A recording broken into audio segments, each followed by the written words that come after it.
अस्सलाम वालेकुम।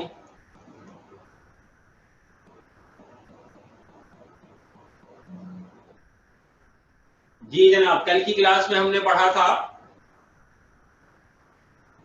Electric intensity due to a thin sheet of charge. कल की क्लास में हमने इलेक्ट्रिक इंटेंसिटी की इक्वेशन हासिल की थी। अगर एक लार्ज शीट ऑफ चार्ज हो तो उसके करीब किसी पॉइंट पे इंटेंसिटी कितनी होगी। तो उसके करीब किसी पॉइंट पे इंटेंसिटी का फॉर्मूला हासिल हुआ sigma upon 2 epsilon not. Sigma क्या होता है? सरफेस डेंसिटी ऑफ चार्ज, खाली डेंसिटी नहीं। सिग्मा क्या होता है?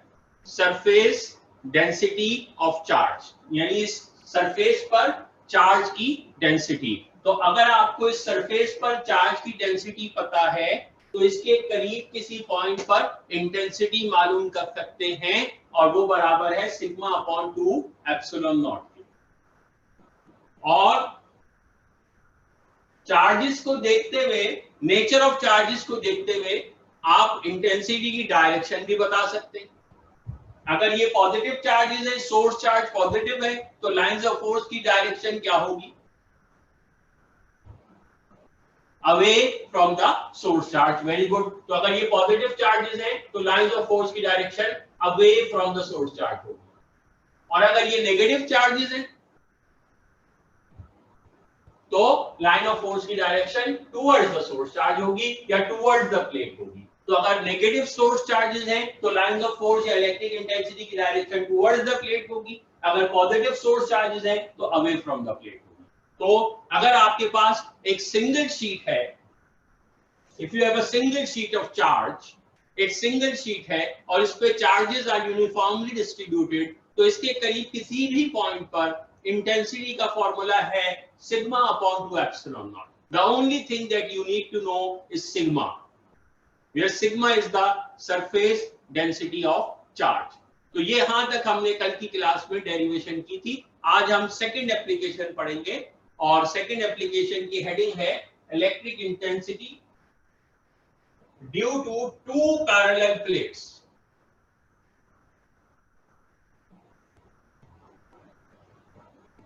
Electric intensity due to two parallel plates.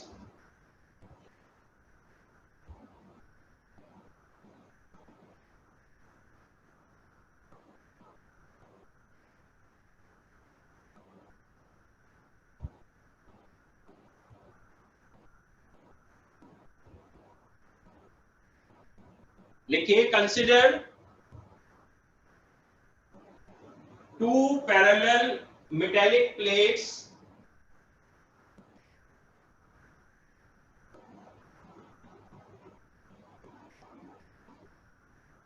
consider two parallel metallic plates A and B placed face to face with each other.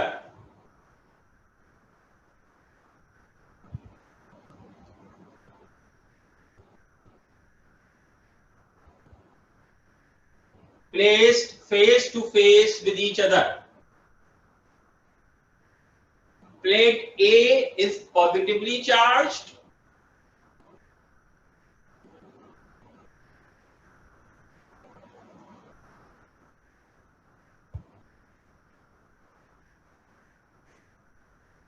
plate A is positively charged while plate B is negatively charged.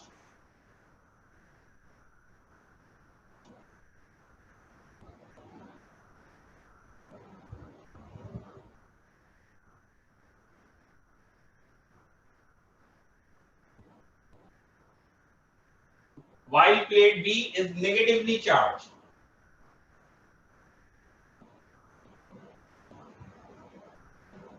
The surface density of charge,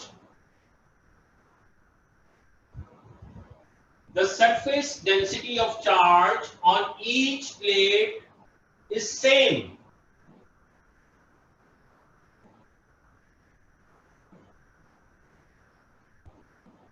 The surface density of charge on each plate is same and is represented by sigma.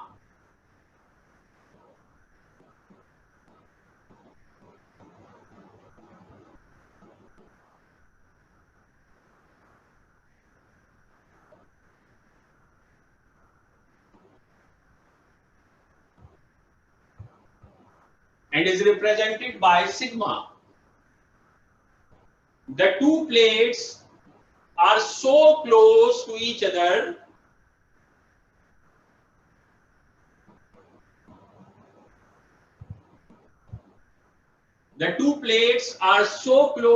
other that they appear to be of infinite extent.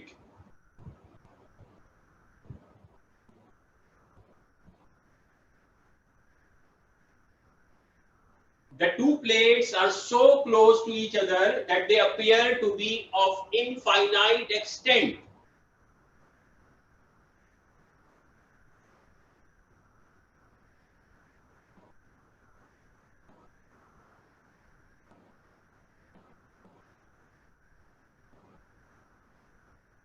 A point X lies in the region between the plates. A point X lies in the region between the plates.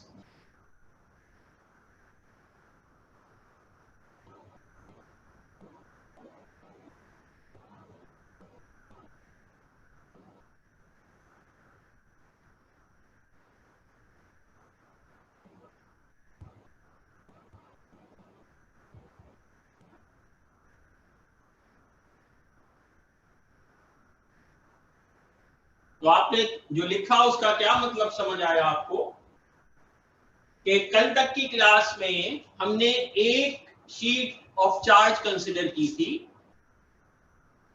Of infinite extent या very large extent, और उस single sheet of charge के करीब एक point पर intensity मालूम की थी।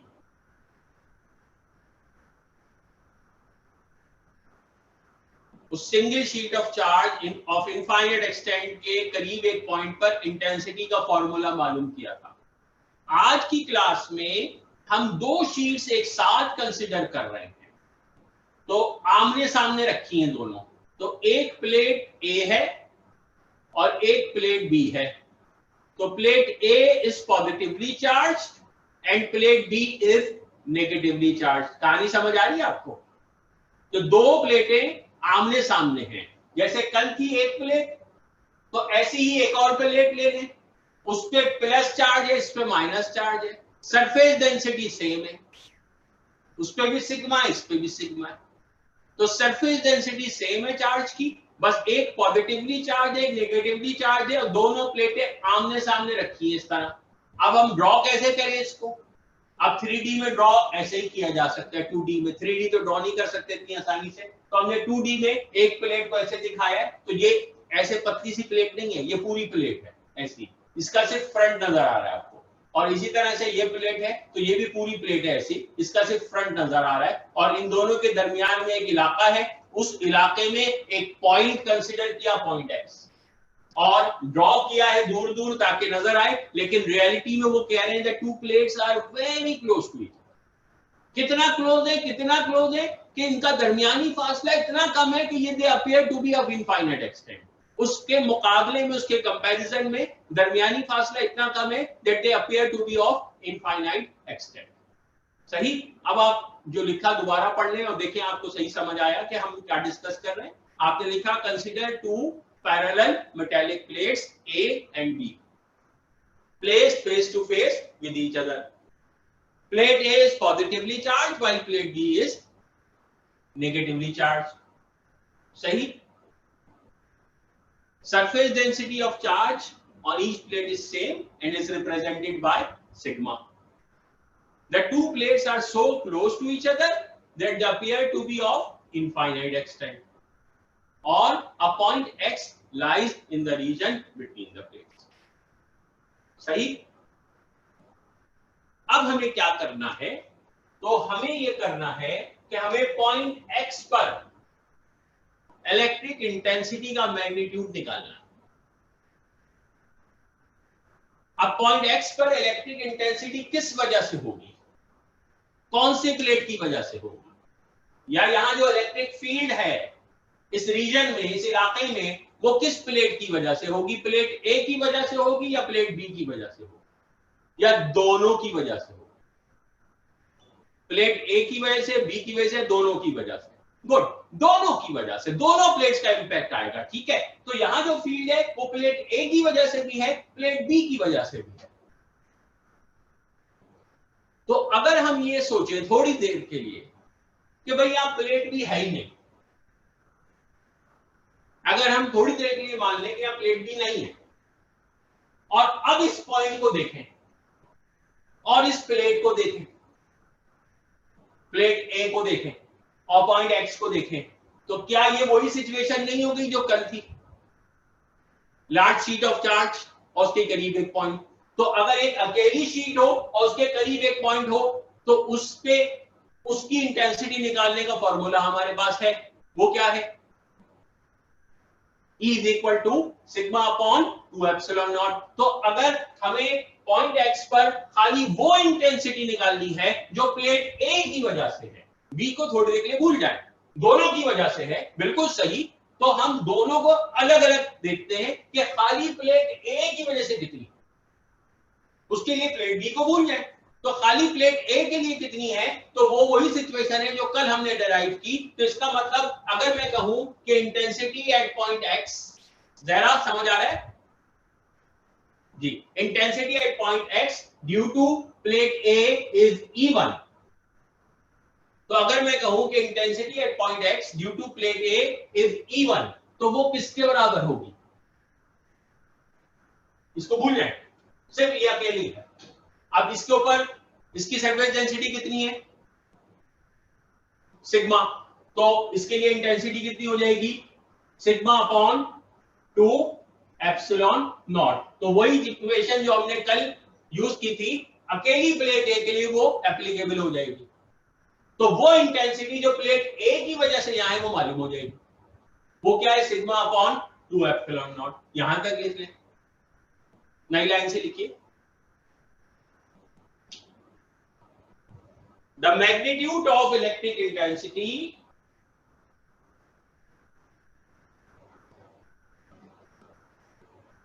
at point X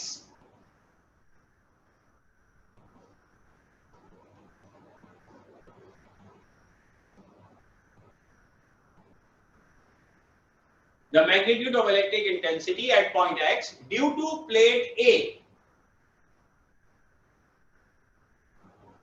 is due to plate A is क्या? E1 is equal to sigma upon 2 epsilon naught. E1 is equal to sigma upon 2 epsilon naught.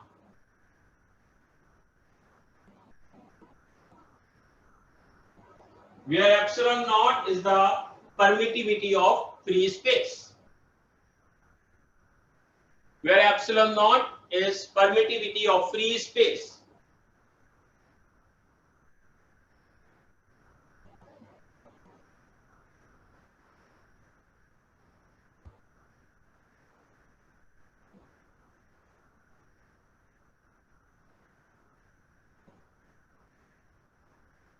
अब इसी तरीके से अगर मुझे ये जानना हो कि पॉइंट एक्स पर प्लेट बी की वजह से की इंटेंसिटी कितनी है, तो प्लेट ए की वजह से कितनी है उसके लिए हम प्लेट बी को भुला दिया था हमने। अब थोड़ी देर के लिए प्लेट ए को भुला दें, तो प्लेट ए को भुला दें और अब सोचिए कि पॉइंट एक्स पर प्लेट बी की इंटेंसिटी कितनी है, मैग्नीट्यूड कितना है। तो अगेन कल वाली इक्वेशन अप्लाई हो जाएगी, ठीक। और कल वाली इक्वेशन अप्लाई हो जाएगी तो इस इंटेंसिटी को हम कह देते हैं E2। तो E2 कितना हो जाएगा, उसके लिए देखना होगा प्लेट बी पे सरफेस डेंसिटी ऑफ चार्ज कितनी है, कितनी है? ए से कम है या ए से ज्यादा है या ए के बराबर है? ए के बराबर है, गुड। तो ये हो गई क्या? Sigma upon 2 epsilon naught. तो पॉइंट एक्स पर दो इंटेंसिटीज हैं, एक उसकी वजह से और एक उसकी वजह से। किसकी वजह से? एक प्लेट ए की वजह से और दूसरी प्लेट बी की वजह से। दोनों का मैग्नीट्यूड हमने अलग अलग निकाल लिया। प्लेट ए की वजह से E1 है, प्लेट डी की वजह से E2 है। तो अब इस पॉइंट पर टोटल इंटेंसिटी कैसे निकालें? ऐड कर लेते हैं दोनों को, सही है, सिंपली ऐड कर लेते हैं। भाई आपके पास अम्मी ने 500 रुपीज दिए और बाबा ने 700 रुपीज दिए, तो टोटल कितनी आए आपके पास? आपने दोनों को ऐड कर लिया, 1200 आ गए, ठीक है। अब आओ तो मुंह बनाने के दिए ही नहीं, आप ऐसे कह रहे, दे देंगे, जाके कहिएगा उनको, बताइएगा सर ने कहा है तो गिफ्ट के तौर पे दे देंगे जी। तो इंटेंसिटी एक की ये है, दूसरी की ये है, दोनों को ऐड कर लेते हैं, सही, सिंपली ऐड कर लेते हैं, इंटेंसिटी को सिंपली ऐड कर सकते हैं, कर सकते हैं, यस और नो? कोई नो वाला नहीं है? कुछ बच्चे हैं समझदार, सोच रहे हैं, नो भी नहीं बोले लेकिन यस पे नहीं आ रहे, अभी गौर कर रहे हैं। सोफिया भी गौर कर रही है, जवाब नहीं दे रही है, सोहानी भी गौर कर रही है, कुछ गौर हो रहा है। इंटेंसिटी को सिंपली ऐड नहीं किया जा सकता, क्योंकि सिंपली ऐड किया जाता है स्केलर क्वांटिटीज को। जब वेक्टर क्वांटिटीज होती हैं तो उनको सिंपली ऐड नहीं कर सकते, उनको का रिजल्टेंट निकालना पड़ता है, और रिजल्टेंट निकालने के लिए उनकी वो देखनी पड़ती है, क्या? हेयर स्टाइल नहीं, बैंक बैलेंस। अम्मा अब्बा क्या करते हैं? वेक्टर्स का रिजल्टेंट निकालने के लिए क्या देखना पड़ता है भाई? उनकी यस डायरेक्शन देखनी पड़ती है।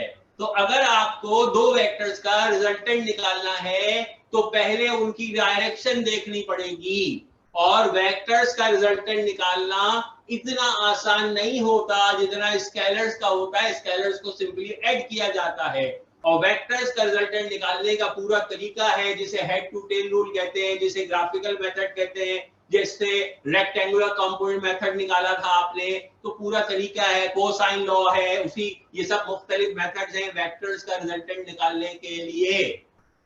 और ये सब डिपेंड करते हैं कि दोनों वेक्टर्स की वो क्या है, क्या डायरेक्शन क्या है। तो अगर आपको E1 और E2 का पॉइंट X पे रिजल्टेंट चाहिए है तो पहले E1 और E2 की निकालनी पड़ेगी क्या, डायरेक्शन। और ये अलबत्ता याद दिला दूं आपको कि दो वेक्टर्स का रिजल्टेंट निकालना बहुत आसान हो जाता है दो सूरतों में। किसी को पता है कौन सी दो कंडीशन होती हैं जब दो वेक्टर्स का रिजल्टेंट निकालना बहुत आसान हो जाता है, ऑलमोस्ट स्केलर वाला तरीका हो जाता है? अगर किसी को पता है तो दे कैन रेज हैंड, इनाम मिल जाएगा इस पे।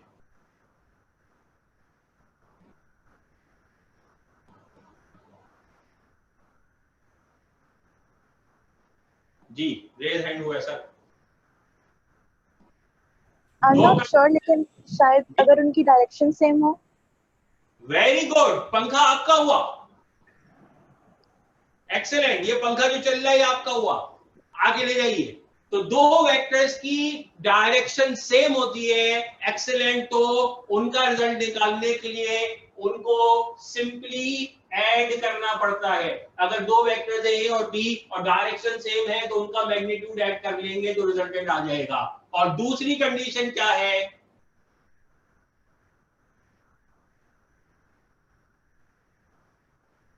एक है दोनों की डायरेक्शन सेम हो और दूसरे है दोनों की डायरेक्शन अपोजिट हो। दूसरी कंडीशन क्या है, अगर दो वेक्टर्स की डायरेक्शन अपोजिट हो तो फिर क्या कर सकते हैं, एक से दूसरे को माइनस कर देते हैं। तो रिजल्टेंट निकालने के लिए एक वेक्टर में से दूसरे का मैग्नीट्यूड माइनस कर देते हैं। तो ये दो सूरतें होती हैं जब जिंदगी आसान होती है। और जब इसके अलावा कोई सूरत होती है 90 डिग्री या 30 डिग्री या 60 डिग्री या कोई और एंगल, तो फिर पूरा रेक्टेंगुलर कंपोनेंट मेथड या ग्राफिकल मेथड अप्लाई करना पड़ता है। तो आइए देखते हैं आज आपकी किस्मत कैसी है और ये जो दो वेक्टर हैं इनकी डायरेक्शन कैसी आती है। तो अगर जिंदगी आसान हुई तो जल्दी हो जाएगा काम, और मुश्किल हुई तो पूरा वेक्टर का मेथड करना पड़ेगा। तो पॉइंट एक्स पर E1 की डायरेक्शन चाहिए। E1 किसकी वजह से? Who is the source?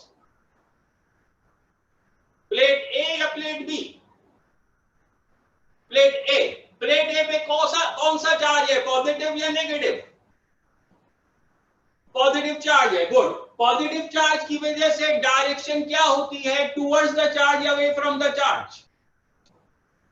Source charge के लिए टुवर्ड्स द चार्ज या away from the charge? Excellent, away from the charge. तो प्लेट ए पर पॉजिटिव चार्ज है, पॉइंट एक्स पे देखती है इंटेंसिटी प्लेट ए की वजह से, तो प्लेट ए की वजह से जो लाइंस ऑफ फोर्स होंगी वो पॉइंट एक्स पर जो है कुछ इस तरह से होंगी। एग्रीड? नहीं, शाबाश, एक्सीलेंट। तो इस तरह से नहीं होंगी क्योंकि ये तो टुवर्ड्स द सोर्स चार्ज हो गई डायरेक्शन। तो पॉइंट एक्स पर प्लेट ए की वजह से इंटेंसिटी की direction away from the source charge होगी। तो क्या ऐसी होगी? ऐसी होगी। डायग्राम देख रहे हैं आप लोग? शाबाश, गुड। आप लोग समझदार होते जा रहे हैं, आप इतनी आसानी से नहीं आते बातों में। तो yes, that's the direction of E1. That's right. That's the direction of E1. Away from plate A. That's the direction of E1. Okay. What is the direction of E2? E2 किसकी वजह से है? प्लेट A की वजह से, B की वजह से? B की वजह से। पॉजिटिव चार्ज है, नेगेटिव चार्ज है? नेगेटिव चार्ज है। और नेगेटिव चार्ज की वजह से जो इंटेंसिटी होती है उसकी डायरेक्शन टुवर्ड्स द चार्ज होती है, अवे फ्रॉम द चार्ज होती है? टुवर्ड्स द चार्ज होती है, अवे फ्रॉम द चार्ज होती है? टुवर्ड्स द चार्ज होती है। एक्सीलेंट। तो टुवर्ड्स द चार्ज का मतलब पॉइंट एक्स पर प्लेट बी की इंटेंसिटी, अब ए को भूल जाइए थोड़ी देर के लिए, प्लेट बी की इंटेंसिटी का मतलब सही? अलीजा कह रही है सही नहीं। गुड। ये तो टुवर्ड्स एक्स हो गया, हमें टुवर्ड्स द सोर्स चार्ज चाहिए। सोर्स चार्ज कौन है? नेगेटिव। तो नेगेटिव सोर्स चार्ज का के तरफ होना चाहिए, नेगेटिव सोर्स चार्ज से अवे नहीं होना चाहिए। तो E2 की डायरेक्शन क्या होगी? Towards the source charge. So that's the direction of E2. Yes. तो E1 की direction away from the source charge which is A, और E2 की direction towards the source charge which is B. So this is the direction of E1. This is the direction of E2. तो क्या लग रहा है? जिंदगी आसान है या मुश्किल है? जिंदगी आसान है। तो रिजल्टेंट निकालने के लिए क्या करेंगे? दोनों को सिंपली ऐड करेंगे। तो जवाब तो वही आया जो आपने पहले दिया था, लेकिन पहले रीजन गलत था, लिहाजा जवाब गलत था। और अब रीजन समझ आ गया, अब कॉन्फिडेंस के साथ कह सकते हैं कि दोनों को सिंपली ऐड करेंगे। आया ख्याल शरीफ में? तो दोनों को सिंपली ऐड करेंगे का मतलब रिजल्टेंट इंटेंसिटी पॉइंट एक्स पर क्या होगी? Dash plus dash E1 plus E2 which is equal to क्या? Sigma upon 2 epsilon not plus sigma upon 2 epsilon naught. सही? which is equal to क्या? Sigma upon 2 epsilon not plus sigma upon 2 epsilon naught. तो sigma upon 2 epsilon naught square. सही? नहीं। Good. तो multiply थोड़ी हो रही जो स्क्वायर हो जाएगा। तो sigma upon 2 epsilon not plus sigma upon 2 epsilon not is twice of sigma upon 2 epsilon naught. सही? क्या होगा? कुछ कैंसिल हो जाएगा। क्या कैंसिल हो जाएगा? 2 कैंसिल हो जाएगा, बाकी बचेगा क्या? Sigma upon 2 epsilon naught. सही? नहीं। गुड। 2 तो कैंसिल हो गया है। Very good. जा रहे आज बच्चे, पूरे चार्ज है। Sigma upon epsilon naught. तो रिजल्टेंट इंटेंसिटी का मैग्नीट्यूड हुआ E इज इक्वल टू क्या? Sigma upon epsilon not. और अगर मुझे E की डायरेक्शन भी चाहिए, नजर आ रही है इससे आपको बोर्ड का? ओके। अगर आपको डायरेक्शन भी चाहिए तो क्या करना पड़ेगा? यूनिट वेक्टर r कैप, तो sigma upon epsilon not r cap. So the electric intensity in the region between two plates, two metallic plates will be sigma upon epsilon not. कल वाली इक्वेशन में और आज वाली इक्वेशन में सिर्फ 2 का फर्क आया है, वो सिग्मा 2 से डिवाइड हो रहा है और यहां सिग्मा 2 से डिवाइड नहीं हो रहा। क्यों नहीं हो रहा? क्योंकि दोनों इंटेंसिटीज ऐड हो रही हैं, तो वो भी सिग्मा अपॉन 2 था, ये भी सिग्मा अपॉन 2 था, तो ट्वाइस होके 2 से कैंसिल हो गया। दोनों इंटेंसिटीज ऐड हो रही हैं। क्यों ऐड हो रही हैं? क्योंकि दोनों की वो सेम है। क्या? डायरेक्शन सेम है। तो क्योंकि दोनों की डायरेक्शन सेम है इसलिए दोनों ऐड हो रही है। दोनों की डायरेक्शन क्यों सेम है? क्योंकि एक प्लेट पॉजिटिवली चार्ज है और दूसरी प्लेट नेगेटिवली चार्ज है। तो जो पॉजिटिवली चार्ज प्लेट है उसकी डायरेक्शन और जो नेगेटिवली चार्ज प्लेट है उसकी डायरेक्शन, तो दोनों इंटेंसिटीज की डायरेक्शन हो गई सेम, लिहाजा दोनों ऐड हो गई। लिहाजा sigma upon 2 plus sigma upon 2 add हुआ तो 2 हो गया कैंसिल और जवाब बचा सिग्मा अपॉन एप्सिलॉन नॉट। यानी जो कल हमने डिराइव किया था आज उसकी इंटेंसिटी डबल हो गई, डबल क्यू हो गई, डबल 2 हो गई। फिर दोबारा गौर कर लीजिए, कल अपॉन 2 था, आज वो 2 हट गया, डबल क्यू हो गई क्योंकि दोनों ऐड हो गए।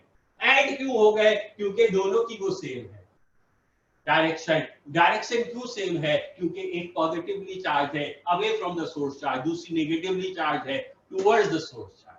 आया था शरीफ में? ये मैं बार बार इसलिए बता रहा हूं, चलिए थोड़ी देर बाद पूछेंगे, आगे लिखे पहले।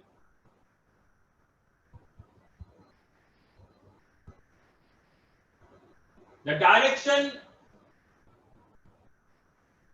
of this intensity, the direction of this intensity is from A to B.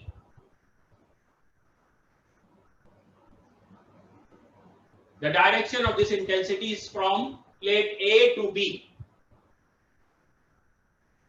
यानी हम खाली away from plate A B कह सकते हैं, लेकिन एक ओवरऑल बता रहे from plate A to B. नई लाइन से the magnitude of electric intensity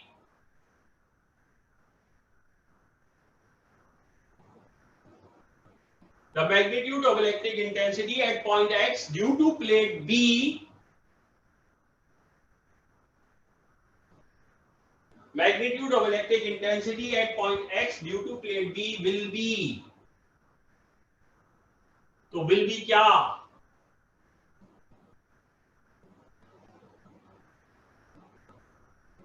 will be क्या? will be E2 is equal to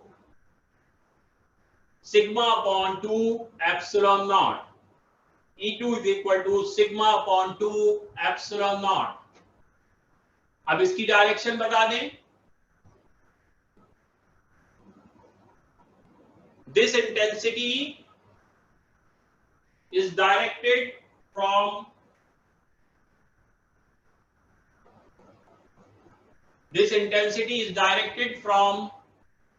plate A to B.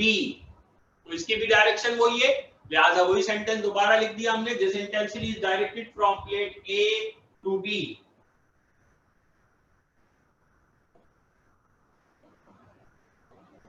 The magnitude of resultant electric intensity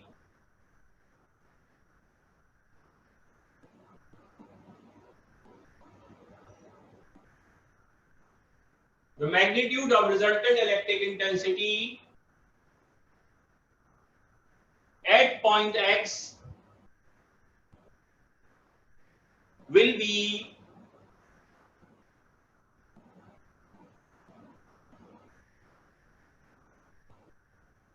the magnitude of resultant electric intensity at point X will be equation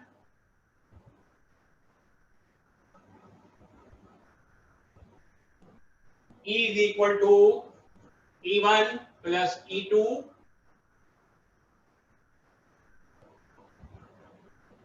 फिर values place कर देंगे, तो is equal to sigma upon 2 epsilon not plus sigma upon 2 epsilon not is equal to twice of sigma upon 2 epsilon not. 2 cancel हो जाएगा,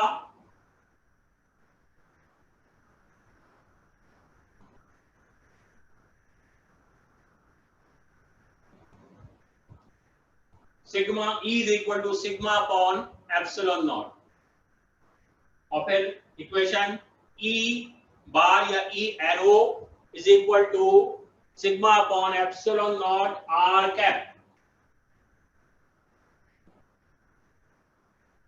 इसको block कर लेंगे। Where R cap is a unit vector,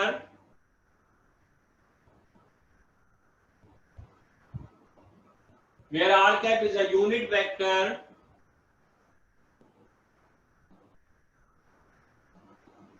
directed from positive to negative plate, where R cap is a unit vector directed from positive to negative plate.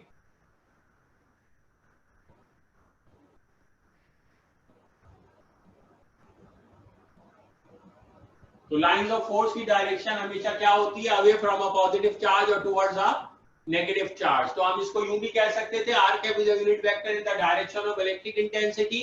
हम यूं भी कह सकते थे R cap is a unit vector away from A towards B. लेकिन सबका जो मतलब है वो इस एक जुमले में आ गया और जनरलाइज भी हो गया जुमला, क्योंकि हर दफा प्लेट का नाम ए या बी नहीं होगा। तो is directed from positive to negative plate. ठीक है। If the region between the plates,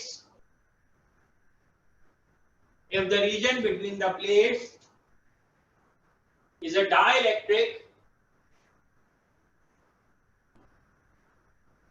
if the region between the plates is a dielectric of relative permittivity epsilon r,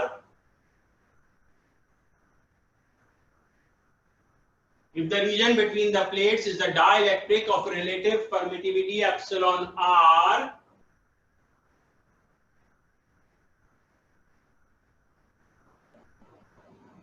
तो देखिए हमने इक्वेशन बनाई है E is equal to sigma upon epsilon not, और जाहिर है कि जब कुछ नहीं मेंशन है तो इसका मतलब है हम अज्यूम कर रहे हैं कि प्लेटों के दरमियान वैक्यूम है या फ्री स्पेस है।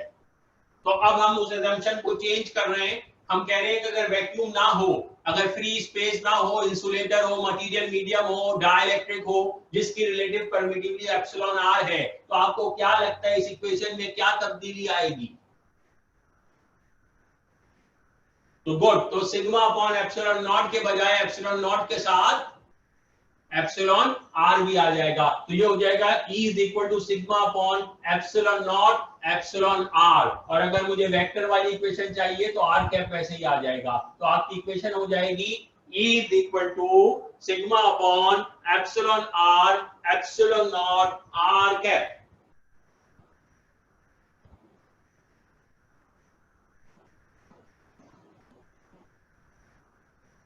E is equal to sigma upon epsilon naught epsilon r into r cap.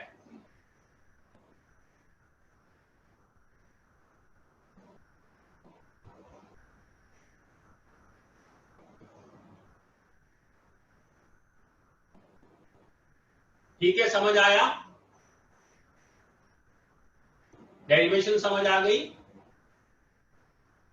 अच्छा, मैं फिर उसी बात को याद दिला दूं, कल की इक्वेशन में आज की इक्वेशन में कंपैरिजन देख लें। कल सिंगल शीट ऑफ चार्ज थी और इक्वेशन थी सिग्मा अपॉन 2 एप्सिलॉन नॉट नहीं बोल रहा मैं, ताकि आपको जरा फर्क पता लगे। एप्सिलॉन नॉट तो कॉमन है, तो सिग्मा अपॉन 2, और जब दो शीट्स हो आमने सामने तो इक्वेशन रह गई सिग्मा, यानी अपॉन एप्सिलॉन नॉट तो है, लेकिन मेन फर्क क्या है, वो सिग्मा अपॉन 2 था, यहाँ सिग्मा, यानी इंटेंसिटी का मैग्नीट्यूड डबल हो गया। कब? जब दो प्लेटें आमने सामने हो।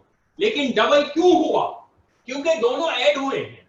दोनों इंटेंसिटी ऐड क्यों हुए हैं? क्योंकि दोनों की डायरेक्शन सेम है। दोनों की डायरेक्शन क्यों सेम है? क्योंकि एक पॉजिटिवली चार्ज है और दूसरी नेगेटिवली चार्ज है। तो ये मैं बार बार इसलिए बता रहा हूं कि अगर खुदा ना खास्ता दोनों प्लेटें एक जैसे चार्ज रखती हो, यानी ये भी पॉजिटिवली चार्ज हो और ये भी पॉजिटिवली चार्ज, तो सोचिए क्या फर्क आएगा। गुड, सकीना ने जवाब दे दिया फौरन, एक्सीलेंट, वेरी गुड। तो क्या फर्क आएगा? एमन आगा, अगर दोनों प्लेटें पॉजिटिवली चार्ज हो तो E1 की डायरेक्शन क्या यही रहेगी? सूफिया कह रही नहीं, सोचे बगैर, क्या E1 की डायरेक्शन यही रहेगी? ये नहीं रहेगी। अगर ये पॉजिटिवली चार्ज है अभी और बाद में भी पॉजिटिवली चार्ज हो तो E1 की डायरेक्शन चेंज हो जाएगी? नहीं होगी ना, तो यही रहेगी। क्या E2 की डायरेक्शन यही रहेगी? नहीं। तो E2 की डायरेक्शन क्या हो जाएगी? अगर दोनों प्लेटें पॉजिटिवली चार्ज हैं, positive positive positive positive positive positive, तो E1 की direction away from the source charge और E2 की direction away from the source charge. तो दोनों इंटेंसिटीज की डायरेक्शन सेम नहीं रहेगी बल्कि अपोजिट हो जाएगी। और जब अपोजिट हो जाएगी तो दोनों ऐड नहीं होंगे बल्कि माइनस हो जाएंगे। और जब 10 माइनस 10 होता है, अगर 500 माइनस 500 होता है, अगर अब्बू ने 500 दिया और अम्मी ने कहा मुझे दे दो, तो आंसर आएगा क्या?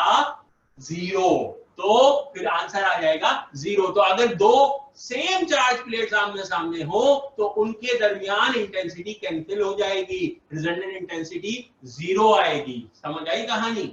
ठीक। तो आज और कल की डेरिवेशन पे कोई सवाल? Any questions? अगर सब कुछ समझ आ गया तो बड़ी हैरानी की बात होगी। कुछ तो ऐसा हो जो ना समझ आया हो।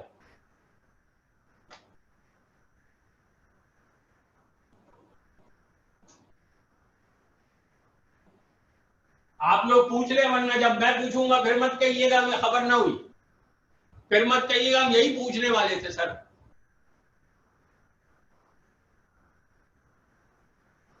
सर जी सर हम ये with respect to Gaussian surface पढ़ रहे हैं ना, तो जी लाइक मुझे ये पूछना है कि हम लोग जो है वो मतलब ये दो शीट थी तो दोनों तो ओपन सरफेस था ना, लाइक एक्सेलेंट, क्लोज सरफेस नहीं था। बहुत अच्छा सवाल है।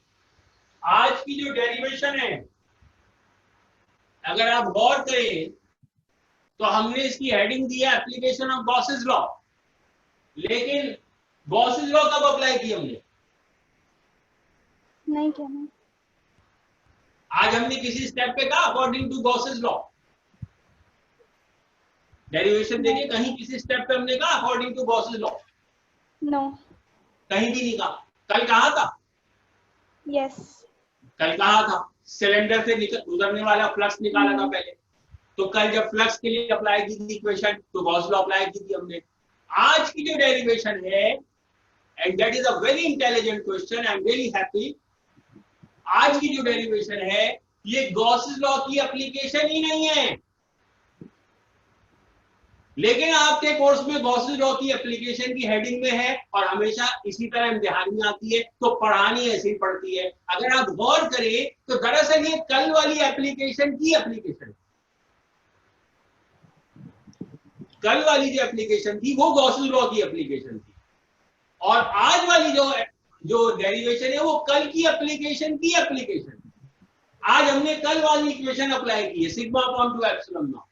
तो ये एक्चुअली गॉसेस लॉ की एप्लीकेशन नहीं है, ये गॉसेस लॉ की फर्स्ट एप्लीकेशन की एप्लीकेशन, यानी ये गॉसेस लॉ का पोता है,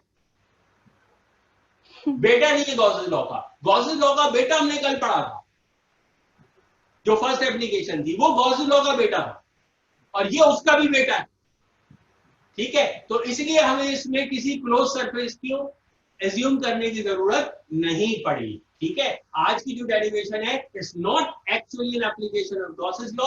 आपके सिलेबस में, करिकुलम में और इम्तिहान में ये डेरिवेशन गॉसेस लॉ की एप्लीकेशन के तौर पर पूछी जाती है या लिखी जाती है, लेकिन actually it is not an application of Gauss's law, it is the application of Gauss's. ठीक, कल की डेरिवेशन के बारे में कोई सवाल?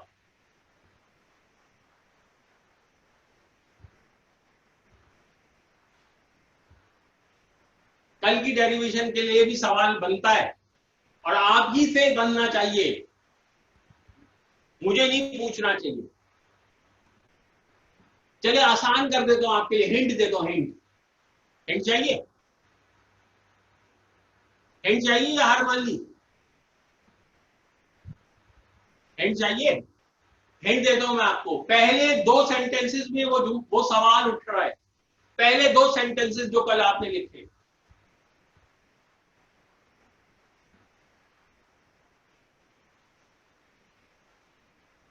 जी नाफिला ने रेज हैंड कर दिया। नहीं, नाइला नदीम ने, नाइला नदीम।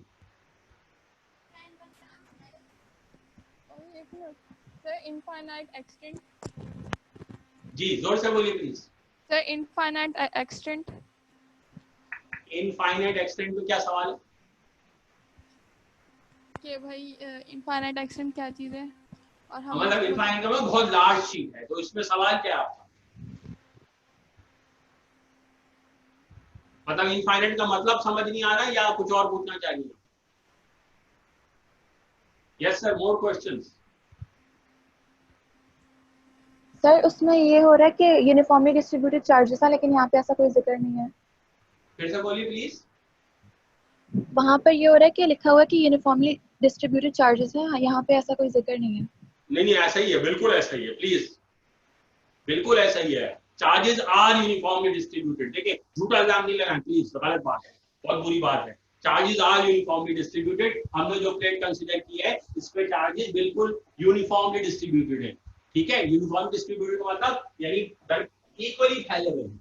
ये नहीं है कि कहीं बहुत सारे हैं, कहीं थोड़े कम है, कहीं और ज्यादा है, ऐसे नहीं है। पूरी प्लेट पे यूनिफॉर्म डिस्ट्रीब्यूशन है, तो चार्जेस आर यूनिफॉर्मली डिस्ट्रीब्यूटेड। और कोई सवाल? सवाल है पहली दो ही सेंटेंसेस में, लेकिन सवाल होना चाहिए प्रॉपर। सर आपने थिन शीट जो है वो इनफाइनाइट एक्सटेंट तक क्यों ली? जी थिन शीट एक्सटेंट तक क्यों ली? क्यों ली? Thin sheet of infinite extent क्यों ली? ये तो मुझे समझ नहीं। ये किसने पूछा भाई? बड़ा डरा दिया यार मुझे। सर वहाँ पे सिलेंडर को हमने इमेजिन किया था और यहाँ पे हमने सिलेंडर को इमेजिन नहीं किया। से इट अगेन, थोड़ा जोर से। हमने वहाँ पर सिलेंडर को इमेजिन किया था और इसमें हमने सिलेंडर को इमेजिन नहीं किया। जी इसलिए कि इसमें हम गॉस लॉ अप्लाई नहीं कर रहे। वहां सिलेंडर इमेजिन किया था गॉस लॉ को अप्लाई करने के लिए। आज हमने गॉस लॉ अप्लाई नहीं किया, कल की इक्वेशन अप्लाई की, तो इसलिए सिलेंडर इमेजिन करने की जरूरत नहीं है। ठीक है, ये मोहम्मद अली ने परेशान कर दिया इनको आज। जी सवाल ही यही है, मैं भी यही चाहता था कि आप पूछें कि सर ये नहीं कि इनफाइनाइट एक्सटेंट क्या मतलब, नहीं क्यों, why are you taking an infinite extent. हमने इस पूरी डेरिवेशन में जो कल की थी, किस जगह पर इनफाइनाइट एक्सटेंट की शीट का होना इस्तेमाल किया? कौन सा स्टेप है कि अगर वो इनफाइनाइट एक्सटेंट की ना होती शीट तो वो स्टेप हम कर ही नहीं सकते। ऐसा कोई स्टेप ही नहीं है डेरिवेशन में। सोचिए, मतलब कहां हमने कहा कि क्योंकि ये शीट इनफाइनाइट एक्सटेंट की है लिहाजा हम ये स्टेप कर रहे हैं। अगर इनफाइनाइट एक्सटेंट की नहीं होगी तो हम ये स्टेप नहीं करेंगे। और इक्वेशन भी आ गई, तो पूरी डेरिवेशन में थोड़ी देर के लिए इमेजिन कीजिए, मसला हल हो जाएगा। कि अगर इनफाइनाइट नहीं लिखते शुरू में तो डेरिवेशन में कोई स्टेप रुकता हमारा? कोई ऐसा स्टेप था जो हम कहते ये तो गलत कर दिया यार आपने, या यहां तो ये इक्वेशन अप्लाई हो ही नहीं सकती, आपने कैसे अप्लाई कर दी? सोचिए, है एक ऐसा स्टेप, है एक ऐसा स्टेप जहां पे हमने एक इक्वेशन अप्लाई की है बड़ी चालाकी के साथ, और किसी ने नहीं पूछा कि सर ये इक्वेशन तो यहां अप्लाई नहीं होती, ये तो उस केस पे अप्लाई होती है। इस इक्वेशन की तो ये लिमिटेशन है। एमन सर शायद electric line of force are perpendicular to all the planes, इसलिए हमने इनफिनाइट नहीं, हमने इस इक्वेशन को नहीं इस्तेमाल की। यू आर क्लोज एमन, लेकिन मैक्सिमम फ्लक्स फाइंड आउट करना था हमने, इसलिए नहीं मैक्सिमम फ्लक्स नहीं। मैक्सिमम जी सर इलेक्ट्रिक फ्लक्स की जो ये हमने इक्वेशन यूज की है वो सिर्फ स्मॉल सरफेसेस के लिए होती है। एक्सीलेंट, हमने इलेक्ट्रिक फ्लक्स की दो इक्वेशन इस्तेमाल की सिलेंडर पर। एक गॉस लॉ वाली, वो तो जायज थी। एक हमने वो वाली इक्वेशन इस्तेमाल की ई डेल्टा ए कॉस थीटा, जो कब इस्तेमाल होती है, जिसके लिए शर्त है कि सिर्फ उस वक्त इस्तेमाल होगी when it is a very surface. तो अगर वेरी स्मॉल नहीं है तो अप्लाई नहीं हो सकती। तो इतना बड़ा सिलेंडर, उसके 3 हिस्से, कर्व सरफेस और 2 फ्लैट सरफेस, और उस पे हमने इक्वेशन अप्लाई कर दी बड़े मजे से हंसते खेलते, और आपने भी नहीं पूछा, हमने भी चुपके से लिखवा दिया। हमने कहा कोई पूछ ही नहीं रहा, अच्छा हुआ, मासूम बच्चे, अल्लाह में की गाय है, कुर्बानी करीब आ रही है, तो जैसे चाहो पढ़ा लो। तो किसी ने भी नहीं पूछा कि सर ये इक्वेशन कैसे अप्लाई होगी, तो सिलेंडर है, अच्छा खासा बड़ा 3 डायमेंशनल फिगर है, it is not a small surface. Yes, it is not a small surface. तो ये इक्वेशन जब ही अप्लाई होगी कि जब वो सिलेंडर बहुत छोटा, इतना बड़ा दिखाया उतना बड़ा ना हो, रियलिटी में बहुत छोटा सिलेंडर, तो बहुत छोटा सिलेंडर हो, तो वो कब बहुत छोटा होगा, कोई भी सिलेंडर कब बहुत छोटा हो जाएगा। याद रखिए, small and large is a relative term. आप ये नहीं कह सकते कि ये बोर्ड स्मॉल है या लार्ज है, अनलेस मैं दूसरा बोर्ड लाके रखूं जो मैं कल तक पढ़ा रहा था, जिसपे किसी ने नोट भी नहीं किया, आज मैं लार्ज बोर्ड का पढ़ा रहा हूं, ये लार्ज है, और कल जो था वो इसके आधे साइज का था, ठीक है, तो वो स्मॉल था, ये लार्ज था, ठीक है। लेकिन अगर मैं और छोटा बोर्ड ले लेता तो जो कल था वो स्मॉल नहीं कहलाता, वो लार्ज कहलाता। तो small and large is a relative term. वापस आते हैं सिलेंडर पर, तो ये इक्वेशन जब अप्लाई होगी when the cylinder is very very small, और cylinder is very very small का मतलब, जब वो वेरी स्मॉल का मतलब आप ये कह सकते हैं सिलेंडर जितना भी हो, शीट इनफाइनाइटली लार्ज हो। तो अगर शीट इनफाइनाइटली लार्ज होगी तो उसके मुकाबले में जो सिलेंडर होगा वो वेरी वेरी स्मॉल हो जाएगा, और फिर ये इक्वेशन अप्लाई हो जाएगी। और अगर शीट इनफाइनाइटली लार्ज नहीं है तो फिर उसके मुकाबले में सिलेंडर वेरी स्मॉल नहीं कहलाएगा, और अगर वो वेरी स्मॉल नहीं कहलाएगा तो फिर ये इक्वेशन अप्लाई नहीं हो सकेगी, डेरिवेशन ही रुक जाएगी। तो डेरिवेशन आगे जब जाएगी जब ये इक्वेशन अप्लाई होगी, और ये इक्वेशन जब अप्लाई होगी when the cylinder is very very small and the cylinder can be considered very small compared to the sheet if the sheet is of infinite extent। बात समझ आई? यस और no? ठीक है, तो याद रखिए स्मॉल और लार्ज की जो टर्म है वो भी, यानी अगर मैं कहूं कि मैं इस कमरे के लिहाज से इनफाइनाइटली स्मॉल हूं, या ये कमरा मेरे लिहाज से इनफाइनाइटली लार्ज है, नहीं, लेकिन अगर मैं कहूं कि मैं बुर्ज खलीफा के लिहाज से इस इनफाइनाइटली स्मॉल हूं, हाँ, और बुर्ज खलीफा मेरे लिहाज से इनफाइनाइटली लार्ज है, यस, ठीक है। तो इनफाइनाइटली स्मॉल या इनफाइनाइटली लार्ज रिलेटिव टर्म है। When you say the sheet is infinitely large, it means you wanted to say that the cylinder is infinitely small और the sheet is infinitely large compared to the cylinder. तो वो cylinder जो very small होगा तो ये equation apply होगी और ये आंसर आएगा। और ये इक्वेशन अब वैलिड जब होगी, ये इक्वेशन अब वैलिड जब होगी जब वो पॉइंट x इस शीट के बहुत करीब होगा, इतना करीब होगा, इतना करीब होगा कि the sheet appears to be of infinite extent. क्योंकि सिलेंडर वेरी स्मॉल माना गया तो पॉइंट x तो सिलेंडर ही में था, तो पॉइंट x शीट के इंतहाई करीब माना जाएगा। और तभी आज की डेरिवेशन में भी सबसे पहले पॉइंट नंबर 4 में हमने लिखा the two plates are so close to each other that they appear to be of infinite extent. क्योंकि अगर वो क्लोज नहीं होंगी तो आज जो पॉइंट x है वो वेरी क्लोज नहीं होगा, और अगर वो वेरी क्लोज नहीं होगा तो ये इक्वेशन अप्लाई नहीं होगी। इसको मैं एक स्टेप और आगे जाके बताता हूं, यहां तक समझ आ गया अगर, तो मैं एक स्टेप और आगे जाने की जसारत करूं। समझ आ गया? आगे बढ़ूं? पहले कोई क्लियर, अभी तक मैंने क्या बताया सुन लीजिए। हमने कहा कि कल की डेरिवेशन में हमने इस लफ्ज इस्तेमाल किया the sheet is of infinite extent.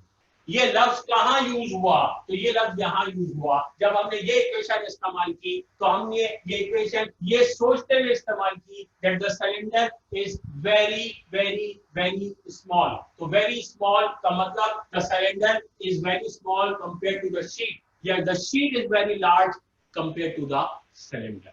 ठीक, वरना ये इक्वेशन वैलिड नहीं होगी। और अगर ये वैलिड नहीं होती तो फिर ये equation sigma upon 2 epsilon not भी वैलिड नहीं होती। तो this equation is valid only if the point is very close to the sheet, so close that the sheet appears to be of infinite extent. अब इसका और practical application समझाता हूं इस पॉइंट की, इनफाइनाइट एक्सटेंट की। इस इक्वेशन से पूछ के बताइए, एक शीट है इनफाइनाइट एक्सटेंट की, बहुत बड़ी शीट है, उसके करीब एक पॉइंट पे इंटेंसिटी निकालती है। यही शीट नजर आ रही है सबको? यस। तो इसके करीब एक पॉइंट है ए, इस पे इंटेंसिटी निकालिए, क्या आंसर आएगा? सिग्मा की वैल्यू 100, तो 100/2 आंसर आ गया। यस। अच्छा, इसके करीब एक पॉइंट ए के बजाय ए से थोड़ा दूर एक और पॉइंट है बी,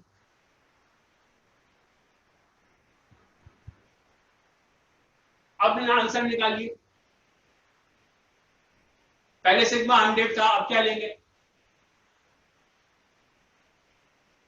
अभी भी 100 लेंगे। तो इंटेंसिटी ए पे निकाले, सिग्मा रखा 100, इंटेंसिटी बी पे निकाले, सिग्मा रखा 100, इंटेंसिटी सी पे निकाले, सिग्मा रखा 100। यस। तो इस इक्वेशन से इन तीनों पॉइंट्स पे इंटेंसिटी की वैल्यू क्या आएगी? सेम या डिफरेंट? इस इक्वेशन से तीनों पर इंटेंसिटी की वैल्यू क्या आएगी? सेम या डिफरेंट? सेम आएगी। आपकी अकल क्या कहती है? अपने दिमाग से पूछिए।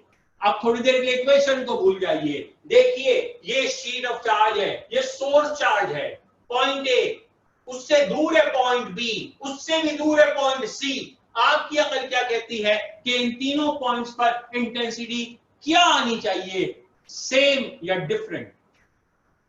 तो आपकी अकल ये कहती है डिफरेंट आनी चाहिए। जवाब दुरुस्त। और हमारी गॉसिप लॉ की एप्लीकेशन है, कहती है कि सेम आनी चाहिए। तो ये अजीब बात हो गई, ये कैसे हो गया? ये तो चमत्कार हो गया कि वो भी सही है, हम भी सही हैं और दो अपोजिट बातें कर रहे हैं। तो यस, गौर से सुनिए, वो जब सही होगा कि अगर हम ये मान लें कि ए और बी और सी एक दूसरे के बहुत करीब हैं। तो अगर ए और बी और सी बहुत करीब हो तो फिर उन पे इंटेंसिटी की वैल्यू ऑलमोस्ट सेम हो जाएगी। तो वो बहुत करीब हो, ये मान ले या ये मान ले कि शीट बहुत बड़ी है। तो जब शीट बहुत बड़ी होगी तो ये तीनों पॉइंट्स एक दूसरे के बहुत करीब लगेंगे और इन तीनों पॉइंट्स पे इंटेंसिटी की वैल्यू ऑलमोस्ट सेम होगी। सेम का मतलब, अगर मिसाल के तौर पर ए पर है 0.0001 तो बी पर होगी 0.0001 0.0000000000000001, तो ऑलमोस्ट वही हो गई। ठीक है, सी पर भी वही होगी। तो बताने का मतलब ये है कि अगर पॉइंट बहुत क्लोज होगा तो फिर इंटेंसिटी आगे पीछे होने से डिफरेंट नहीं होगी और फिर ये इक्वेशन वैलिड हो जाएगी। तो this equation is valid only if the point is very close to the sheet, or this equation is valid only if the sheet is very large so that the point appears very close to it. Agreed?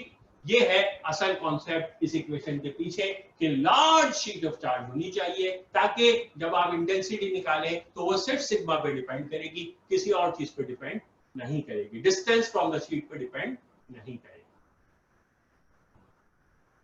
सही? Okay, Saturday को इंशाल्लाह कुछ numericals करेंगे, तो calculator साथ रखिएगा अपने जरूर, ताकि न्यूमेरिकल्स हम सॉल्व कर सके। ये दोनों डेरिवेशंस के न्यूमेरिकल्स होंगे, तो इन दोनों डेरिवेशंस को रिवाइज करके आइएगा और कैलकुलेटर साथ लाइएगा और हाँ जरूर प्लीज दिमाग जरूर साथ लाइएगा, तो उसे इस्तेमाल करना पड़ेगा। ठीक है, थैंक यू, अल्लाह।